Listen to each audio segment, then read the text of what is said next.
Mom trapped in Afghanistan recalls to family moments of horror after attacks. National Security Institute Executive Director Jamil Jaffer reacts to the suicide bombing and the conditions Americans and Afghan allies are facing at Taliban checkpoints. An Afghan mother with 5 of her children watched chaos unfold in Kabul Thursday as she waited for admittance into the airport near Abbey Gate as a suspected suicide bomber detonated an explosive device, killing at least 12 U.S. service members and dozens of Afghan civilians.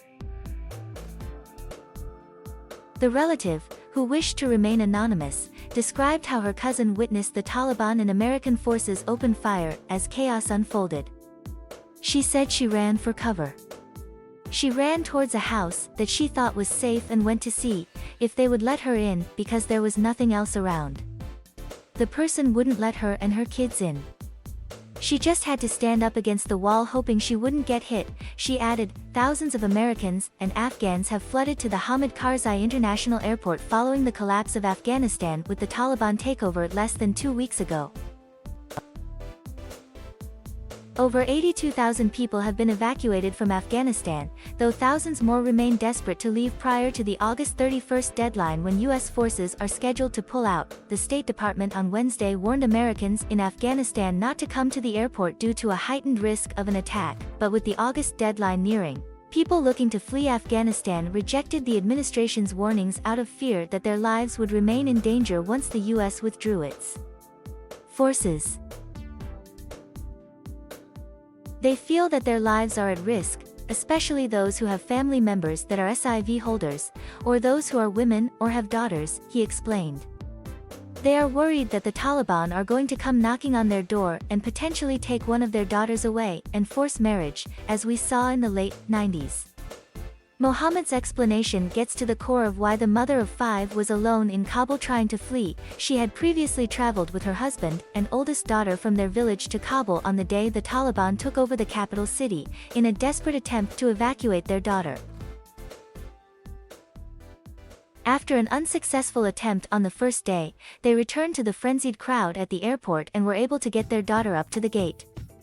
The father was then beaten by a member of the Taliban and knocked unconscious, explained the American cousin.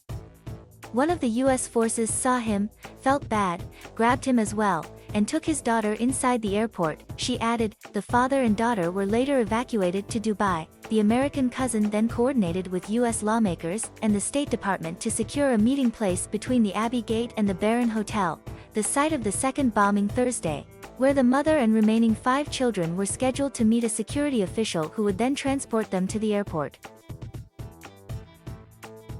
But following the attack, the mother and her 5 children, who are not SIV holders, have not been given any update on how to proceed, leaving her cousin concerned that eventually, someone in Kabul will recognize her.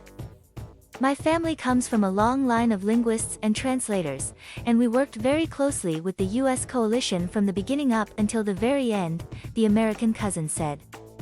The villages are very small, people know each other very well. They know that she comes from this background and she's extremely vulnerable. That's why she left her village and won't go back. But that's not to say that people in the city don't know us either. The cousin said she has also yet to be given any direction from the State Department and said the situation becomes increasingly dire by the day. There's no direction from anybody, she said. They're desperate. It's easy for me to say to her, don't go out. But every day is an opportunity for her to get her kids out of there and be with her husband. She's by herself, and she can't do anything for herself, and she's running out of money.